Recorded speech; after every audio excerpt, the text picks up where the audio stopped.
Hi friends, ఈరోజు మనం చూడబోయే టాపిక్ ఏంటంటే చిన్న ప్రేగు. ఏంటి చిన్న ప్రేగు? చిన్న ప్రేగు ఆకారం ఏంటంటే సి ఆకారం. ఏ ఆకారం? సి ఆకారం. ఓకేనా?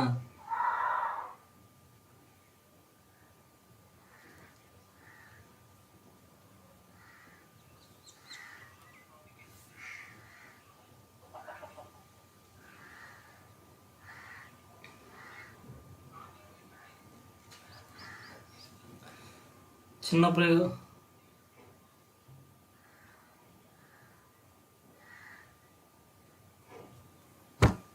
ప్రేగు ఆకారం ఏంటంటే సి ఆకారం. అయితే దీని పొడవు ఎంత అంటే 6 మీటర్లు. ఎంత? 6 మీటర్లు. దీని వెడల్పు 3 మీటర్లు. ఓకేనా? 3 మీటర్లు. మానవ శరీరంలో అతి పొడవైన అవయవం ఏంటిది? చిన్న ప్రేగు అనేది అతి పొడవైన అవయవం. ఓకేనా? ఈ చిన్న ప్రేగును మనం ప్రధాన శోషణ అవయవం అంటారు. ఏమంటారు? ప్రధాన శోషణ అవయవం. అంటే జీర్ణ వ్యవస్థలో అతి ముఖ్యమైన భాగం ఏంటంటే ఈ చిన్న ప్రేగు. అందుకే దీన్ని ప్రధాన శోషణ అవయవం అంటారు. ఓకేనా? ఓకే.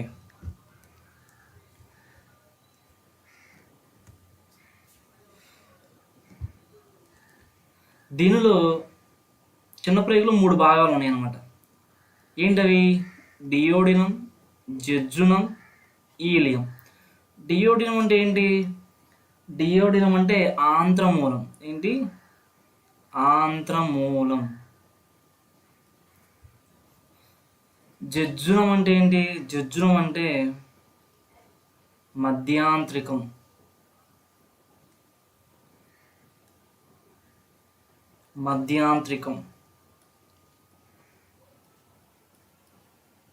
ఈలియం అంటే శేషాంత్రికం.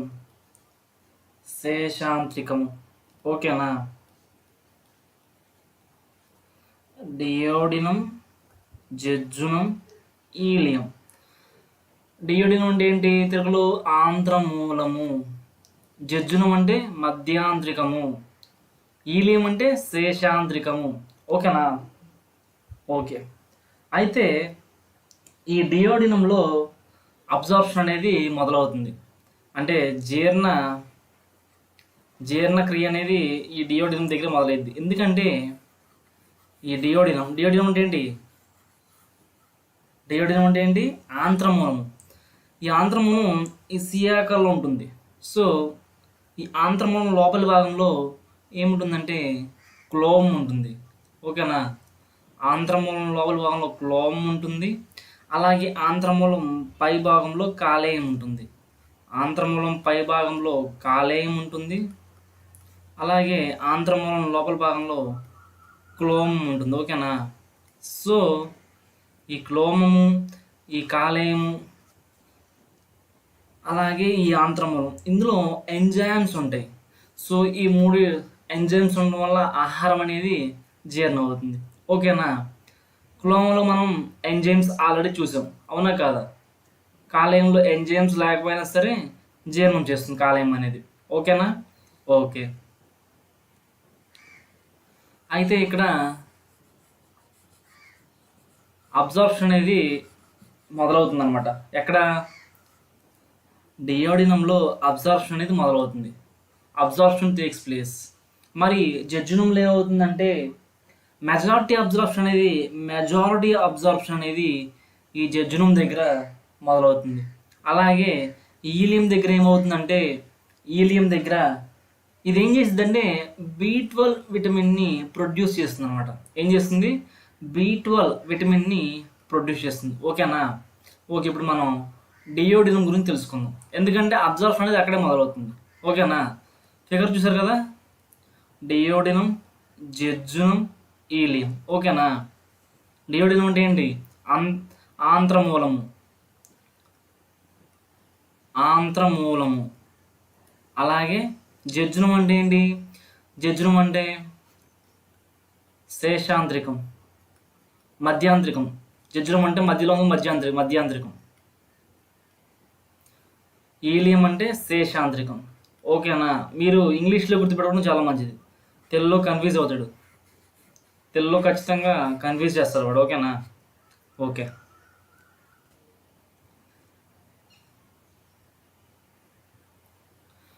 చిన్న ప్రేగు. అసలు చిన్న ప్రేగు అనేది ఏం స్రవిస్తుంది? చిన్న ప్రేగు అనేది ఆంత్రరసాన్ని స్రవిస్తుంది. ఏంటి? చిన్న ప్రేగు అనేది ఆంత్రరసాన్ని స్రవిస్తుంది. అంటే ఇంటెస్టినల్ జ్యూస్. ఏంటి? ఇంటెస్టినల్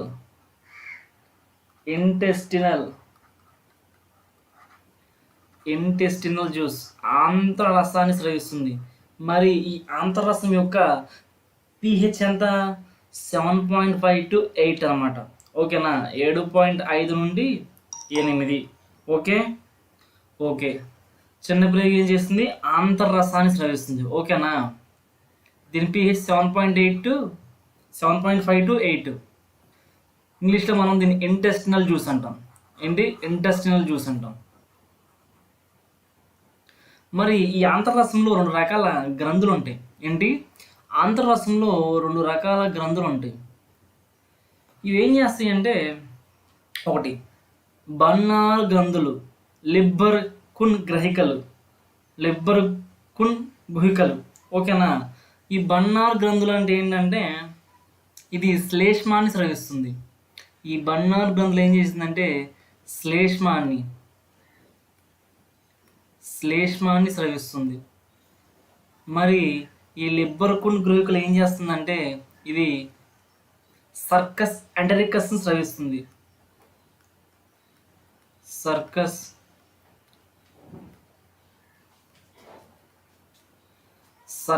ఎంటరికస్ని స్రవిస్తుంది. ఓకేనా? ఈ బన్నార్ గ్రంథులు ఏం చేస్తాయి అంటే శ్లేష్మాన్ని స్రవిస్తే, ఈ లిబ్బర్ కున్ గ్రహికలు ఏం చేస్తాయి అంటే సర్కస్ ఎంటరికస్ని స్రవిస్తాయి. ఓకే. ఇప్పుడు మనం చిన్న ప్రేగులో ఏమొస్తున్నాయి?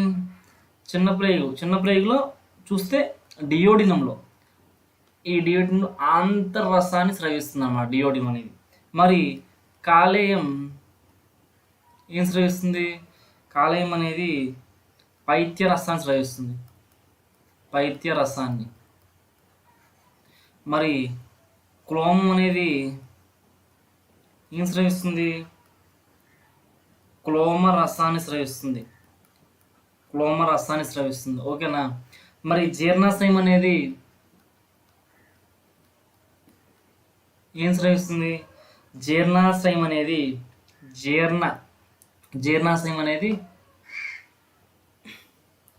ఏ ఎంజైమ్ స్రవిస్తుంది? జీర్ణాశయం అనేది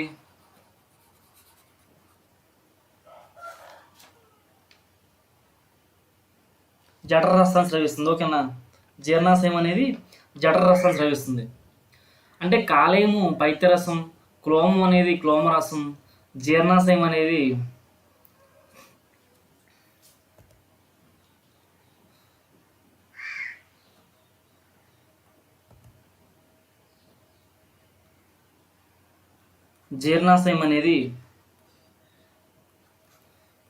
జఠర రసాన్ని స్రవిస్తుంది అన్నమాట.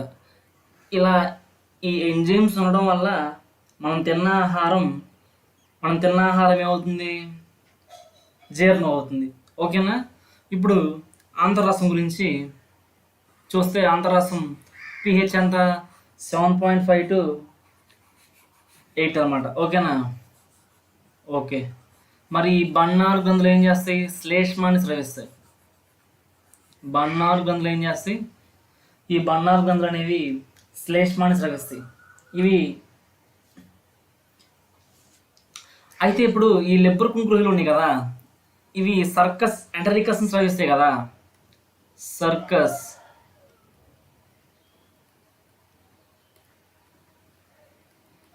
ఈ సర్కస్ ఎంటరికస్లో ఎంజైమ్స్ ఉంటాయి. ఓకేనా? ఈ సర్కస్ ఎంటరికస్లో ఈ సర్కస్ ఎంట్రికస్లో ఎంజైమ్స్ ఉంటాయి. సో ఇప్పుడు మనం ఈ ఎంజైమ్స్ చూద్దాం, ఓకేనా.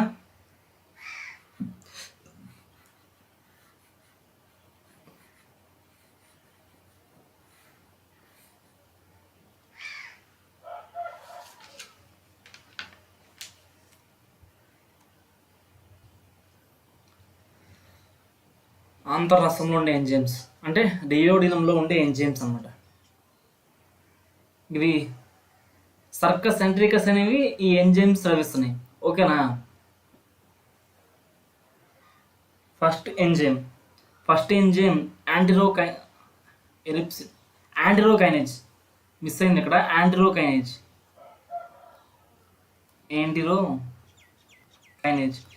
ఈ ఎంజైమ్ గురించి నేను ఆల్రెడీ కులోమన్ దగ్గర చెప్పాను. ఎందుకంటే కులోమంలో ట్రిప్సినోజన్ ఉంది కదా, ట్రిప్సినోజన్. సో ఈ ట్రిప్సినోజన్ని ట్రిప్సిన్గా మార్చేది, ట్రిప్సిన్గా మార్చేది యాంటిరోకైనేజ్, ఓకేనా. ట్రిప్సిన్గా మార్చేది యాంటిరోకైనేజ్. ఇది ఆల్రెడీ చెప్పా అక్కడ మీకు. సో ఈ యాంటిరోకైనేజ్ ఎక్కడి నుంచి వచ్చిందంటే ఆంతర రసంలో, ఇంటెస్టినల్ జ్యూస్లో వచ్చిందనమాట ఈ యాంటిరోకైనేజ్, ఓకేనా. ఓకే. అలాగే ఎరిప్సిన్. ఈ ఎరిప్సిన్ అనేది దేని జీర్ణం చేస్తుంది? అంటే మీకు ఆల్రెడీ ప్రోటీన్స్ దగ్గర చెప్పా. ఏం చెప్పాను? జీర్ణాశయం దగ్గర చెప్పా. జీర్ణాశయం దగ్గర ఇప్పుడు చూడండి, పెప్సిన్ దగ్గర ఏమైంది? పెప్సిన్ దగ్గర ప్రోటీన్స్ అనేవి పెప్టోన్స్గా మారినాయి, ఓకేనా. అలాగే కులోమన్ దగ్గర ఏమైంది? కులోమన్ దగ్గర ఈ పెప్టోన్లు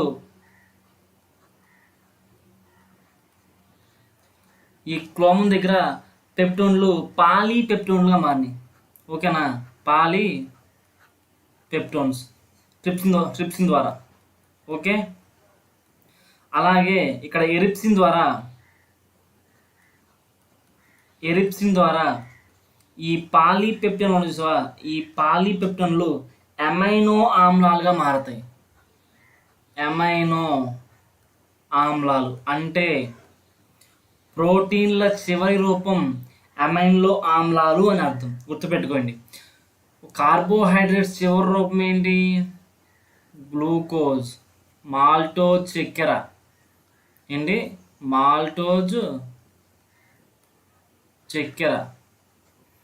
కార్బోహైడ్రేట్స్ చివరి రూపం మాల్టోజ్ చక్కెర. అలాగే ప్రోటీన్స్ చివరి రూపం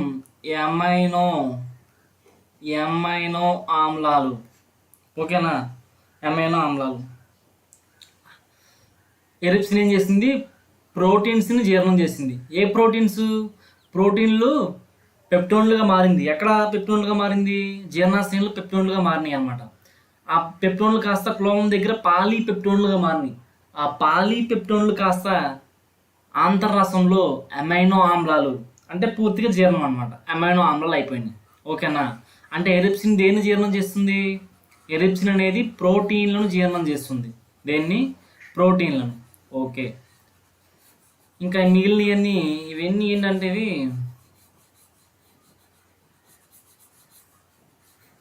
సుక్రోజ్. ఈ సుక్రోజ్ ఏం చేస్తుంది? సుక్రోజ్ అంటే గ్లూకోజ్ ప్లస్ ఫ్రక్టోజ్. ఇదేంటి? Glucose plus fructose.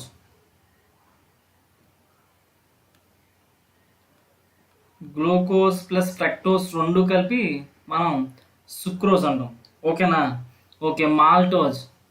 మాల్టోజ్ అంటే ఏంటంటే glucose plus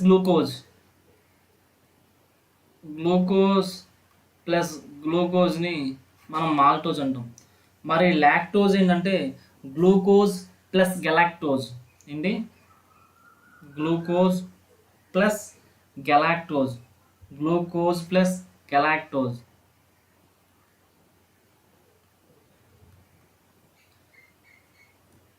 glucose plus galactose మనం లాక్టోజ్ అంటాం. మరి లైపేజ్ ఏం చేస్తుంది? జీర్ణాశయం దగ్గర నుంచి మీరు చూస్తున్నారు. లైపేజ్ ఏం చేస్తుంది? లైపేజ్ ఏం చేస్తుందంటే ఫ్యాట్స్ మీద పనిచేస్తుంది. ఫ్యాట్స్ మీద ఫ్యాటీ ఆమ్లాలు గ్లిజరాల్గా మారుస్తుంది. ఫ్లాటీ ఆమ్లాలు మరియు గ్లిజరాల్. మరి ఈ న్యూక్లిక్ యాసిడ్స్ ఏం చేస్తాయి అంటే ఈ న్యూక్లిక్ యాసిడ్స్ అనేవి ఇవి ఏం చేస్తాయి అంటే ఇవి పెంటో చక్కెరగా మారుస్తాయి. ఏంటి? పెంటో చక్కెర మరియు నత్రజని క్షారాలుగా మారుస్తాయి. అవి చివరికి ఇవి మలంగా ఏర్పడతాయి అన్నమాట. ఈ న్యూక్లిక్ యాసిడ్స్ ఇవి కేంద్రక ఆమ్లాలు ఇవి చివరికి ఏమవుతాయి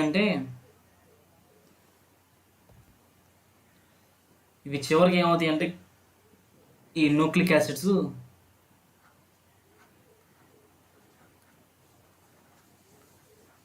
పెంటో చక్కెర మరియు నత్రజని క్షారాలు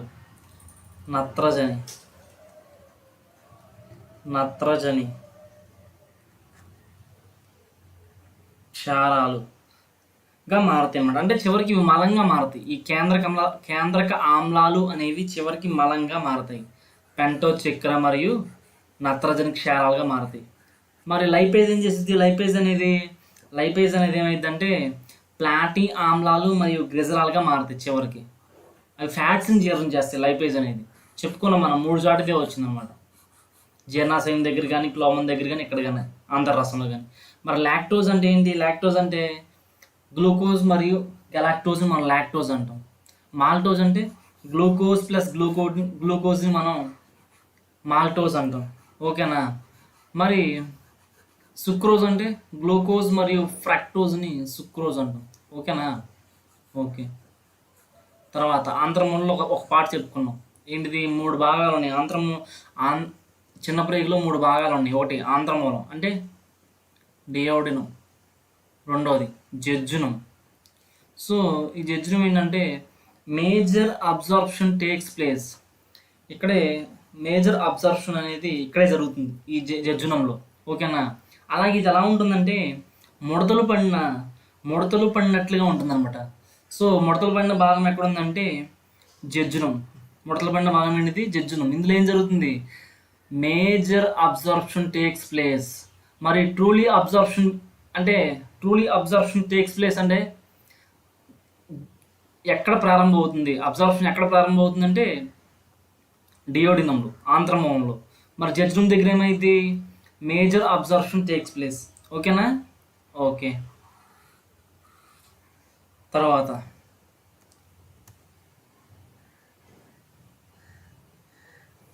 ఈలియం. తర్వాత ఏంటి? ఈలియం చెప్పుకున్నాం ఆల్రెడీ మనం. చిన్న ప్రేగులు ఎన్ని ఉన్నాయి? 3 ఉన్నాయి. ఏంటిది? ఒకటి డియోడినం, 2 జెజ్జునం, 3 ఈలియం. మీరు ఇంగ్లీష్లోనే గుర్తుపెట్టుకోవాలి.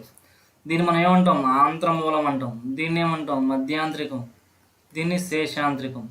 తెలుగు వద్దు, ఇంగ్లీష్లో గుర్తుపెట్టుకోండి. సో డియోడినం, జెజ్జునం, ఈలియం కదా. ఈ డియోడినం మనం ఏమన్నాం? ఈ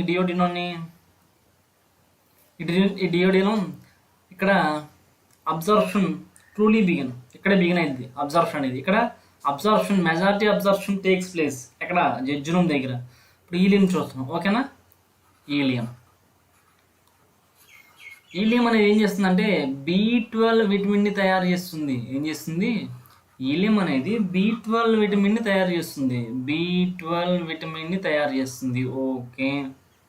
మరి చిన్న ప్రేగు గోడల్లో ఆంత్ర శోషకాలు ఉంటాయి. ఏముంటాయి? చిన్న ప్రేగు గోడల్లో ఆంత్ర శోషకాలు ఉంటాయి. వీటిని మనం విల్లై అంటాం. ఏమంటాం?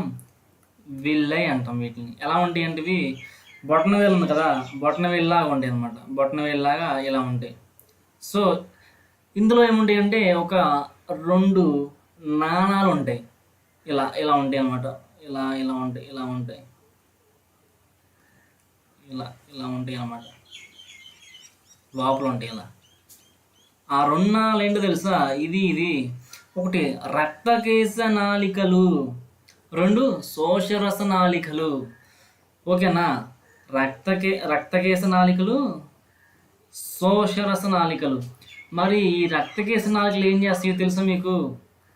ఈ రక్తకేశ నాళికలు అనేవి ఏం చేస్తాయి అంటే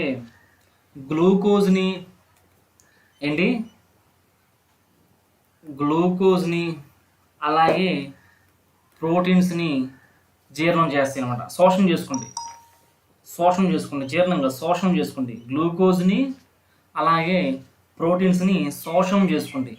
ఓకేనా? మరి శోషరస నాళికలు ఏం చేస్తాయి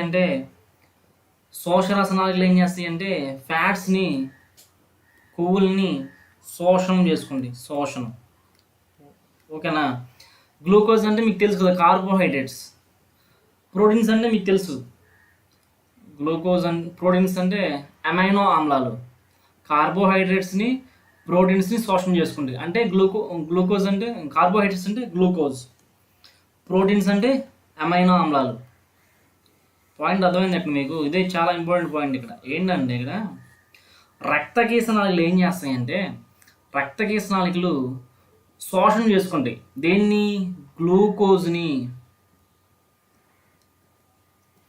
గ్లూకోజ్ని అలాగే అమైనో ఆమ్లాలని. గ్లూకోజు, అమైనో ఆమ్లాలని. ఈ అమైనో ఆమ్లాలు ఎక్కడి నుంచి వచ్చాయి? ప్రోటీన్స్ చివరి రూపమే అమైనో ఆమ్లాలు. ఓకేనా? మరి ఈ గ్లూకోజ్ ఎక్కడి నుంచి వచ్చింది? ఈ గ్లూకోజ్ అనేది ఎక్కడి నుంచి వచ్చిందంటే కార్బోహైడ్రేట్స్ నుంచి వచ్చింది. కార్బోహైడ్రేట్స్ చివరి రూపమే గ్లూకోజ్. సో కార్బోహైడ్రేట్స్ చివరి రూపమే గ్లూకోజ్ కదా. సో ఈ కార్బోహైడ్రేట్స్ని, ఈ ప్రోటీన్స్ని జీర్ణం చేసుకుంటాయి, శోషణం చేసుకుంటాయి. తర్వాత శోషరస నాళికలు ఏం చేస్తాయి? శోషరస నాళికలు అనేవి ఏం చేస్తాయి అంటే రక్తకేశ నాళికల్ని శోషణం చేస్తాయి. రక్తకేశ నాళికలు ఏం చేస్తాయి అంటే ఫ్యాట్స్ని శోషణం చేస్తాయి. ఏంటి? కొవ్వులని శోషణం చేస్తాయి. ఓకేనా? అయితే ఇక్కడ ఏం జరుగుతుందంటే ఇక్కడ ఈ చిన్న ప్రేగులో జరిగిపోతుంది. ఏంటిది? ఆహారం అనేది జీర్ణం జరిగిపోతుంది అనమాట. సో ఇలా చిన్న ప్రేగులో ఏర్పడిన ఇంకా జీర్ణం అయిపోయిన తర్వాత రక్తం ఉంటుంది కదా, ఆ రక్తం అనేది ఆ రక్తంలో చేరాలన్నమాట. ఈ చిన్న శోషణం అనేది రక్తంలో చేరాలి. ఏది? మనం తిన్న ఆహారం రక్తంలోకి చేరాలి జీర్ణం అయిన తర్వాత మళ్ళీ పదార్థాలన్నీ బయటికి పోవాలి. ఇది ప్రాసెస్ అన్నమాట. సో ఈ రక్తంలో చేరాలి కదా, ఇలా రక్తంలో చేరడాన్ని శోషణం అంటాం. రక్తంలో చేరడాన్ని మనం శోషణం అంటాం. మరి ఆ పదార్థాలు ఉన్నాయి కదా, వాటిని మనం అంత్య ఉత్పన్నకాలు అంటాం. ఏమంటాం? అంత్య ఉత్పన్నకాలు అంటాం. ఈ అంత్య ఉత్పన్నకాలు రక్తాన్ని చేరడాన్ని శోషణం అంటాం. శోషణాన్ని ఏమంటాం? ఎసిమిలేషన్ అంటాం. ఏమంటాం? స్వాంగీకరణము అంటాం. స్వాంగీకరణము ఏంటి? ఎసిమిలేషన్ అంటే ఏంటంటే ఇలా రక్తంలో శోషణం జరిగింది కదా, ఇలా శోషణం జరిగిన తర్వాత కణంలోకి చేరి ప్రోటోప్లాజంగా మారిపోతుంది. ఆహారం అనేది చివరికి ప్రోటోప్లాజంగా మారిపోతుంది. దాన్నే ఎసిమిలేషన్ అంటాం. ఓకేనా? దాన్నే ఎసిమిలేషన్ అంటాం. పాయింట్ అర్థం కదా? అంత్య ఉత్పన్నకాలు రక్తాన్ని చేరాలని శోషణం అంటాం. శోషణం అంటే అబ్జార్ప్షన్. ఓకేనా? శోషణం అంటే అబ్జార్ప్షన్. మరి అసిమిలేషన్ అంటే ఏంటి? రక్తంలో శోషణ జరిగిన తర్వాత ఏమైందంటే కణంలోకి చేరి ప్రోటోప్లాజంగా మారిపోద్ది చివరికి. దాన్నే అసిమిలేషన్ అంటాం. ఓకేనా? ఓకే. అంటే చిన్న ప్రేమ, అందుకే మనం major absorption takes, truly absorption begin అని అందుకంటే ఇలా జరిగింది కాబట్టి, ఇదంతా జరుగుతుంది కాబట్టి దాన్ని అలా అన్నాం. అందుకే ప్రధాన శోషణ అవయవం అని చెప్పాం. దీన్ని ఏమన్నాం? ప్రధాన శోషణ అవయవం ఎందుకన్నామంటే ఇందుకే అన్నాం. అన్నీ ఇక్కడ అయిపోతున్నాయి అనమాట, పెద్ద ప్రేగుతో సంబంధం లేకుండా. మరి పెద్ద ప్రేగు ఏం చేస్తుంది? అంటే పెద్ద ప్రేగు పొడవు 1.5 మీటర్స్, వెడల్పు 6 మీటర్స్. ఏంటి? పెద్ద ప్రేగు పొడవు, పెద్ద ప్రేగు అంటే లార్జ్ ఇంటెస్టైన్, లార్జ్ ఇంటెస్టైన్. దీని పొడవు ఎంత? 1.5 మీటర్స్, వెడల్పు 6 సెంటీమీటర్స్. దీనిలో 2 భాగాలు ఉంటాయి. ఏమిటి? సీకం, కొలైన్. ఏంటి? సీకం, కొలైన్. ఈ సీకం అనేది పెద్ద ప్రేగులో మొదటి భాగం. ఇది మొదటి భాగం. దేంట్లో? పెద్ద ప్రేగులో మొదటి భాగాన్ని సీకం అంటాం. కొలైన్ పెద్ద ప్రేగులో రెండవ భాగం. ఓకేనా? ఇది రెండవ భాగం. అయితే ఇందులో పెద్దగా ఉన్న ఈ సీకం అనేది చిన్నదనమాట. ఈ సీకం అనేది ఏంటిది? చిన్నది, మొదటిది మరియు చిన్నది పెద్ద ప్రేగులో. కొలైన్ అనేది పెద్దది. ఓకేనా? అది ఈ కొలైన్ అనేది పెద్దది, మరి సీకం అనేది చిన్నది. మరి సీకం అనేది మొదటి భాగం, కొలైన్ అనేది రెండవ భాగం. ఓకేనా? అయితే మీకు విషయం తెలిసే ఉండాలి. ఉండకం అంటాం కదా, అపెండిక్స్. 24 గంటలు కడుపు వచ్చింది అన్నాం కదా. మరి అది ఎక్కడ ఉండదు తెలుసా? అది ఎక్కడ ఉంటుందంటే పెద్ద ప్రేగు ఉంది కదా, ఈ పెద్ద ప్రేగు మొదటి భాగం అంటే సీకం. పెద్ద ప్రేగు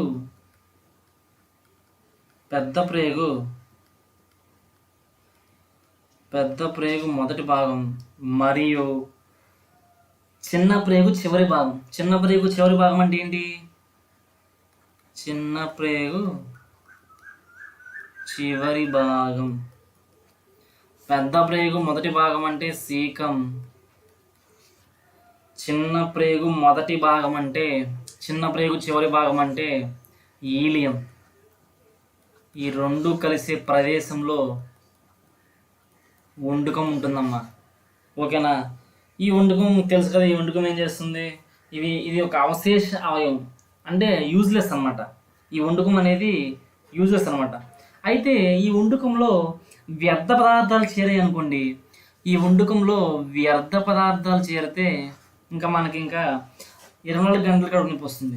ఓకేనా? 24 అవర్స్ పెయిన్ వస్తుంది, 24 అవర్స్ కడుపు నొప్పి వస్తుంది. మరి ఈ పెద్ద ప్రేగు ఏం చేస్తుందంటే, ఈ పెద్ద ప్రేగు వల్ల మరి మనకు యూజ్ ఏంటంటే 3/4 వంతు ఈ పెద్ద ప్రేగు 3/4 వంతు శోషణ చేస్తుంది. ఈ పెద్ద ప్రేగు అనేది దేన్ని శోషణ చేస్తుంది? నీటిని మరియు ఖనిజ లవణాలని శోషణ చేస్తుంది. ఓకేనా? చిన్న ప్రేగు ఏం శోషణ చేస్తుంది?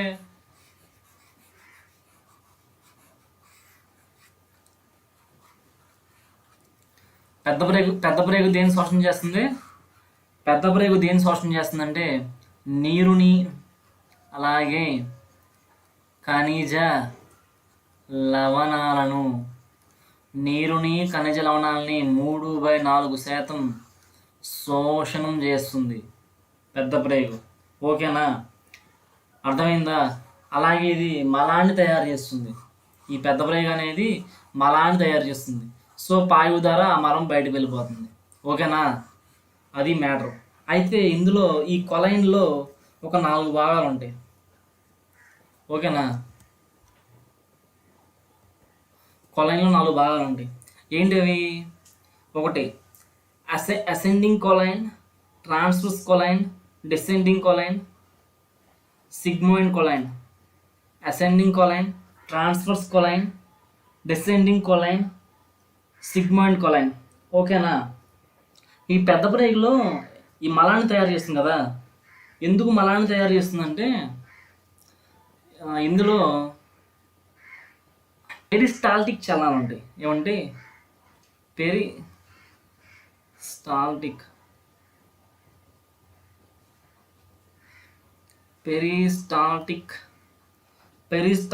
చలనాలు ఉంటాయి. ఓకేనా? సో ఈ పెరిస్టాల్టిక్ చలనం వల్ల మనకి యూజ్ ఏంటంటే, ఇప్పుడు పెద్ద ప్రేగులో అప్పుడప్పుడు మనం ఫైబర్ ఫుడ్స్ తీసుకోవాలనుకో, ఫైబర్ ఫుడ్స్ అంటే పీచు పదార్థాలు తీసుకోకపోతే మనకి పెరిగిపోతుంది అన్నమాట. అంటే వ్యర్థ పదార్థాలు పెరిగిపోయి మలం అనేది సరిగ్గా బయటికి రాదు. సో ఆ మలం అనేది బయట ఫ్యాట్స్, కొవ్వులు పెరిగిపోతాయి అన్నమాట. సో అనేక వ్యాధులు వస్తూ ఉంటాయి. అంటే కడుపులో వివిధ రకాలైన రోగాలు వస్తూ ఉంటాయి. ఎందుకు? మనం సరిగ్గా విసర్జించకపోతే. ఆ విసర్జన సరిగ్గా రావాలంటే మనకి పీచు పదార్థాలు ఎక్కువ తినాలి. ఏం తినాలి? పీచు పదార్థాలు. సో ఈ పీచు పదార్థాలు తింటే ఇందులో ఫైబర్ ఫుడ్స్ ఉండటం వల్ల ఈ పెరిస్టాల్టిక్ చందాలు మనకి యూజ్ అయ్యి ఇంకా అవి జీర్ణమైనదంతా ఇంకా వేస్ట్ పదార్థాలన్నీ ఇంకా బయటికి విసర్జించడానికి సహాయపడతాయి అనమాట. ఏంటి? ఈ పెరిస్టాల్ చందాలు. ఇవి ఎక్కడ ఉన్నాయి? పెద్ద బ్రేక్లో ఉన్నాయి, అలాగే ఆహార వాహికలో ఉంది. ఓకేనా? ఓకే. ఈ కొలైన్లో 4 భాగాలు ఉన్నాయి కదా, ఇవి డిఎస్సికి అయితే అవసరం లేదు, కానీ ఇది అవసరం లేదు కానీ చదువుకోండి. ఓకేనా? Ascending కొలైన్, transverse కొలైన్, descending కొలైన్,